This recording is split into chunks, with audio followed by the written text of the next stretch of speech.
Usapang perfect naman tayo ngayon mga ka-Greenwich. Tsaka konting tips na din sa mga gustong bumili ng mga Gymnocactus. Nabili ko nga lang pala itong si Gymnocalcium Maple. Mura ko lang ito nakuha dahil ayon kay seller, hindi perfect ang pattern niya. Sayang naman, di ba? Usually kasi pag bumibili tayo, gusto natin syempre yung perfect ang itsura. So kailangan i-check mo muna yung pattern. Ibig sabihin kung equal ba yung distribution ng kulay niya. Halimbawa, itong Gymno na ito, hindi na ito perfect pattern. Pero bakit ko pa rin kinuha? Una, dahil mas mura ang presyo nito kumpara sa mga perfect na. Pangalawa, magiging perfect din yan habang tumatagal. So check natin itong Gymnocalcium Neon ko dito. Hindi din ito perfect pattern at medyo matagal na din ito sa akin.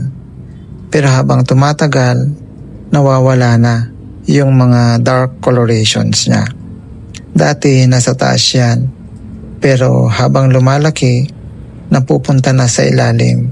And eventually, magiging perfect din ang pattern niyan dahil kung mapapansin ninyo, nawawala na yung dark colorations doon sa mga bagong growth points niya doon sa taas.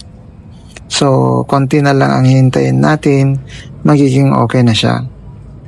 Meron pa akong isang neon dito na ganun din, hindi rin siya perfect pattern dahil nagkaroon ng green colorations naman sa isang side niya.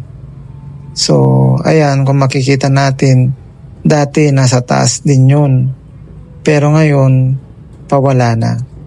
Kaya pag titingnan natin sa top view, halos hindi na ito makita. So, ganyan lang mga ka-Greenwich. Huwag kayong mag-alala kung hindi man yan perfect. Dahil magiging perfect lang din yan habang tumatagal at habang lumalaki sila. At least, nakamura kayo compared sa mga perfect na dati. Magkakaparehas lang naman yan. Depende na kung paano ninyo alagaan. So hopefully may natutunan kayo ngayong araw. Hope to see you on our next videos. Maraming salamat mga ka-Greenwich.